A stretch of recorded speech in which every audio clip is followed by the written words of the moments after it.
Evening everyone. So tonight we're going to have a look at a campaign that saw me fish for a species that I haven't always had the best of luck with, and that's big tench. Right from childhood, I grew up in an area where there's lots of tench in the drains and still waters and canals around where I lived. However, it was always a standing joke, certainly between myself and my dad and the other young anglers that I fished with, that I could never catch tench. Even on the really prolific venues, I'd always struggle. And in fact, from my local canal, which only had a handful of carp in it and yet hundreds and hundreds of tench, I think I'd caught a good percentage of the population of that water, carp-wise, before I ever caught any of the tench. So it had always been a species that had been a little bit elusive for me, certainly in my younger years. Since then, I had gone on to catch some better ones. Sort of in my late teenage years, I'd fished at Cheddar Reservoir quite a bit, which, whilst it wasn't the most interesting venue to fish, being a 200-acre concrete bowl, there were a lot of good tench in there, and that's kind of where I'd learned the fundamentals of fishing for this particular species. However, I remember one day I was looking through the Angler's Mail, and there was a section in their weekly column that Andy Little used to do at the time. And certainly growing up, Andy was certainly one of the most prominent big fish anglers on the scene, and certainly someone at the time that I would have really looked up to in terms of his catches. So when I saw this particular catch, it really stood out and stuck in my mind at the time. So from memory, Andy had caught a very big tench, of certainly a good double figure fish, and also a very big carp. So I made a note of this particular water, and a couple of years later, when I decided to have a go for a big tench myself, I'd made a sort of short list of venues, what was viable, what I had access to, what I'd be able to get to easily. And this venue really kind of stuck in my mind. Now, I mentioned about having a go at this water with a couple of other friends who were also up for the challenge as well. So we joined this particular water. And it's a bit of a strange setup because you had to join as a member first and then pay per visit as well. And it wasn't the cheapest of waters either. So we pre-booked a number of sessions through April, May and early June of that particular year. And whilst you could pre-book the sessions and the time that you spent at the venue, there was no way that you could pre-book swims or anything else like that. So in the April of that year, we made our first trip, and all the information that we had is that the water was very dominated by people boilie fishing, primarily for carp. The lake is only about 4.5 acres, and at the time I believe there was 7 or 8 carp over 40 pounds in there. So day in, day out, most of the swims on what is a relatively small water were stitched up by people fishing for the carp. But what I was told is those big tench in there certainly knew what boilies were, and that was the way to go to catch them. So on that first session that we did, we got there. Obviously, as ever with the start of a campaign, hopes were sky high. We got there to find the swims that certainly I fancied were all taken, and I ended up stuck in a bit of a corner swim for 3 days, and apart from photographing a couple of big carp for someone else, not a lot happened. We went back again the next week, and I managed to get into one of the swims that I really fancied. Now, in this particular swim, there was an island to my left-hand side, only about 20 yards out, with some lily pads and a deep gully running between the bank and the island. So there was a channel that was maybe between 5 and 10 metres wide between the bank and the island. And my understanding was it was a patrol route for fish going between one side of the lake and the other. So it's certainly somewhere that I wanted to start. So got into this swim. We got there first thing in the morning, just in time to see if anything showed on the surface, sort of first thing, any bubbles, any fish showing. And whilst there wasn't anything showing out in the water, close in the margin in that channel I talked about, I did see a carp swim through the margin, and a little bit later I did see some small pinprick bubbles come up that did look like feeding tench around the lilies. So that was obviously going to be a great starting point. My 2 friends who travelled with me also got into more favourable swims on that weekend, and I fished mini boilies, scattering of them over the top. Kept looking, kept working the swim over the weekend, kept trying to top it up, but yet nothing was happening. And looking around the lake, everyone was fishing in the same manner, this very sort of stereotypical boilie style of fishing. Now, I decided that with a limited number of trips during the spring, I was going to have to try something totally different, because quite simply the 15 or so days that are booked over the course of the 3 months were going to clearly pass very quickly if we just stuck to doing the same as everyone else. So I decided during that second session that I would kind of turn it on its head and try something different. Now, whilst tench fishing with boilies can be very, very effective, my view has always been that they trip up on those type of baits when they're really feeding and they've got their heads down. The way that tench feed, if you've seen them feed in clear water, is very different to carp. They tend to stay in an area a lot longer, often seemingly almost sort of pinned to the bottom with their mouth in one place for long periods at a time, as opposed to moving around the swim as they feed, which makes them a lot harder to hook. And they also seem to deal with larger food items, particularly when there's a hook attached, such as a boilie, a lot more easily than carp. So as I sat there during that second weekend watching the time tick away, I came up with a plan.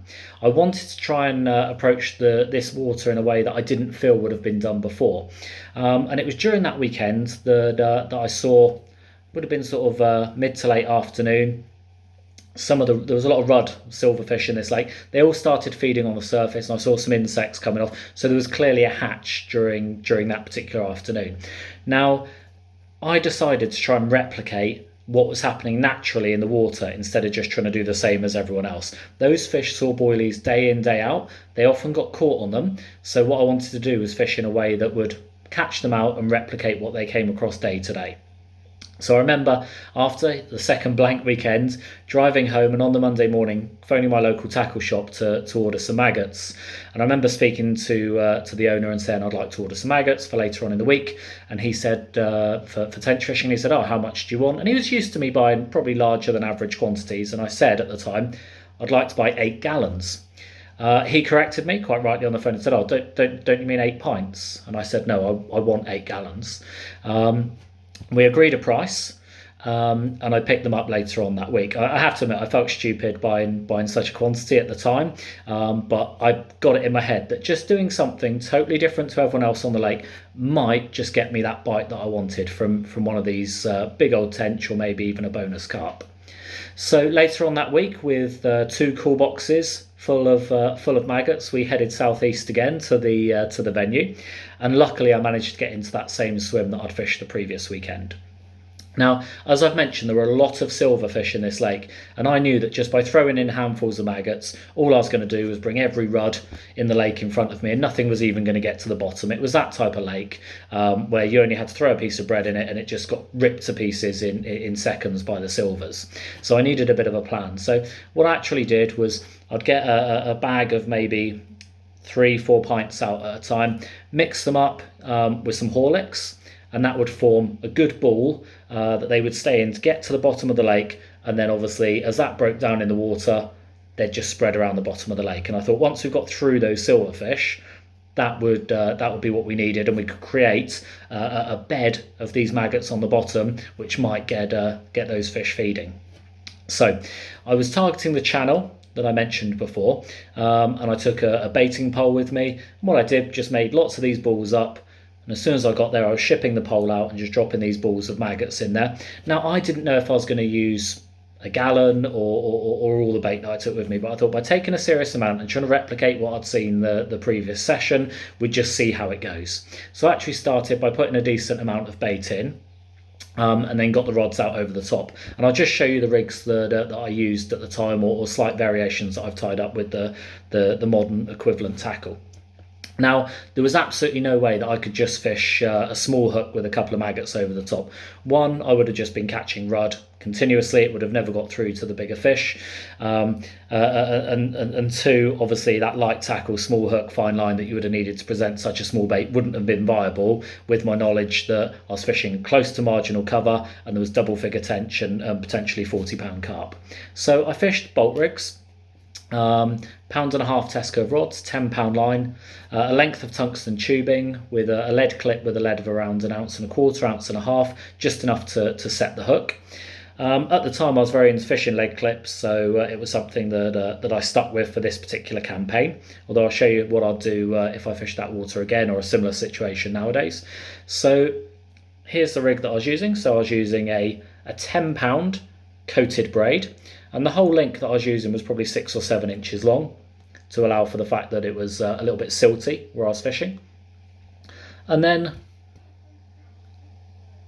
as you can see, the last sort of 3/4 of an inch was exposed with a good sized piece of rig putty to help the hook turn over, a tubing extension on a size 10 hook, and then, I don't know if you can make that out there, but tied onto the back of the hook was a tiny little rig ring. And then to mount the bait, all I did was, using a piece of light line, mount a small piece of rig foam that you can see at the bottom there, and 4 or 5 maggots. Obviously, due to the fact there's not many maggots around at the moment, from your local tackle shop, due to lockdown, I've actually used fake ones there just to show for this. And the reason that I did that is, if I put the maggot straight on the hook, there was a good chance they could turn back over and affect the presentation and stop the fish getting hooked if it picked it up. So I decided that that little bit of foam underneath would not only counteract the weight of the hook, but it would also stop the maggots turning back over and getting onto the point of the hook. So that was just threaded onto a light piece of line. And then when I wanted to use the rig, I could have a few of those made up, and it was just a simple case pulling it onto the ring on the back of the hook, a couple of overhand knots, snip it off like so, and that would just sit just up off the bottom, out of the sill, out of the way, but still a very nice natural presentation. And even if the little fish did attack that and pull at it, obviously even if they pulled the hook length straight, that stiff section would mean that the rig always resets and they wouldn't get hooked, because there was that little bit of separation between the hook and the rig itself there. So that's what I decided to use, and it was really, really effective in terms of the fact that even though I'd get the odd little twitch where the roach and rudd and all the other small fish in the lake were slowly getting drawn into this swim with me regularly topping it up with bait, I still wasn't hooking many silverfish. So it was fishing effectively and allowing me to fish a little bit more subtly than those fishing things like boilies and things like that, with a nice natural presentation. So over the course of the next few hours, I just kept the swim topped up, just using that baiting pole, and I did notice that started to be a little bit more movement in the swim. There was bubbles coming up, bigger fish feeding there, the odd little twig or leaf popped to the top where it was being disturbed on the bottom, and I wasn't surprised at all that it didn't take too long before I got a confident take. And straight away it was very, very obvious that it was a good fish. I didn't know what species, and it came to the top, and it was my first tench from the lake. And as soon as it hit the surface, I was sure that it was certainly the biggest tench that I'd ever caught. Now my target for this particular campaign was a double figure tench, and I was absolutely over the moon when my first one was this one, which from memory was £10 too. And that really kind of cemented that I was onto something with this particular approach. So kept the bait going in. I was kind of expecting the feeding spells from the tench to be sort of first light, as they so often are, but it seemed like on this water it was often a little bit later on in the day that they were feeding. So just kept working the swim, kept topping it up, and put a reasonable amount of bait in during that particular day. But what was obvious was everything in the lake was feeding, obviously, in that area by then. I started to see carp feeding in there. I was getting a lot of line bites and indications, so it felt comfortable to continue putting the bait in and using the bait, because the fish were feeding with abandon. It was clear that this wasn't an approach they'd seen before. Their reaction to it wasn't the sort of very measured approach that you'd expect to see when you're fishing over boilies and things like that for pressured fish. So I just stuck with it. And it was actually just before dark on that night, after I caught a few more good tench, 7, 8, 9 pound fish during the day, that I had another bite. Straight away I thought it had to be a carp, simply due to the power of this particular fish. It almost got me down into the channel where the snags were. I managed to turn it, and then it did get into some smaller pads. And I remember it popped up underneath the boarded swim there that I was fishing on. And the first thing that popped into my mind is, if I am ever going to land any fish that I ever hook, it has to be this one. It doesn't matter what. If I have to go in and get this and wrestle it out by hand, it's coming in. It was clearly the fish of a lifetime. Thankfully, I did manage to get in, and I had this one at £11.7. Now not only was it my first really big tench, but it was also a really important fish for my own angling, because it won my first ever weekly Drennan Cup award. And later on that year, I went on to win that particular competition, and that fish was part of the catch that did it. So that's certainly a fish that always stuck in my memory. I've said before, on the days when you catch a big fish, that's not the day to go down the supermarket and get some beers and go home early. They're the sessions to stick at it. I still had all of this bait with me. I'd caught a couple of big fish, so I just stuck with the plan. So the next day, once I got up and about, I started working that swim again, doing exactly the same thing with the maggot balls, mixing them up with the Horlicks, spooning them into this marginal channel. And I did notice during the day a few carp drifting in and out as well. Some of them quite big fish. In fact, some of them looked scarily big compared to obviously the tackle that I was using, with tench being the primary target. So again, it was just on darkness the following evening. I had another bite, and this was clearly not a tench. My friend was in the next swim, and he came round and was watching me play it. And after about 15-20 minutes, he wrote it off as a catfish, said, it's a cat, you're never going to get it out on the tench again, and basically went back to bed, leaving me stood there just in the dark playing this catfish. Eventually it bobbed up in front of me. I've popped the head torch on, and there was very much another fish of my dreams, a big common carp, a fish known as the wood carving, at 45 pounds. Some of the carp anglers came round and were quite kind of keen to know how we caught it on the tench gear and why we were getting so many bites, but we kind of kept our head down, didn't give too much away, because it was clear that obviously we were on to something a little bit special. So we went back the next week. I had some of the maggots left over and topped it up again as well. Went into the same swim.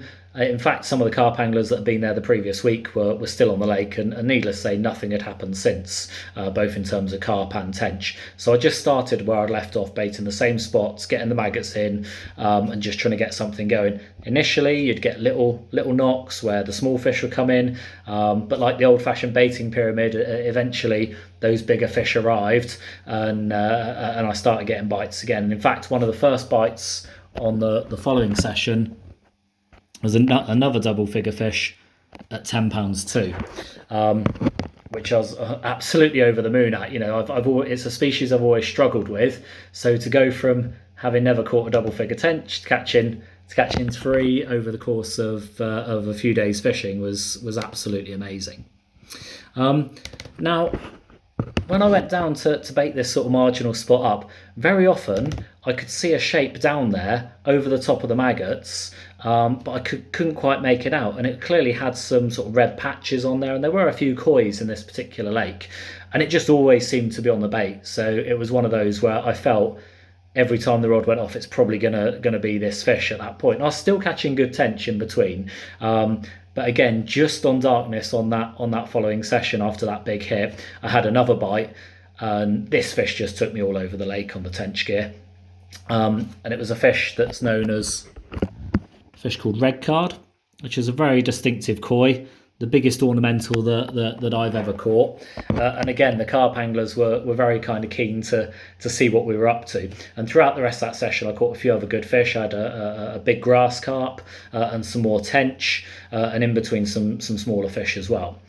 Now, during the period of time that I'm talking about, over those 2-3 very productive sessions, there was a handful of bites on the lake, whereas by baiting totally differently, I caught numerous big tench and big carp just by doing something totally off the wall. When we returned for the next session, the word had got out that we'd been using maggots, and the owner said that he wasn't going to allow maggot fishing because it was expensive.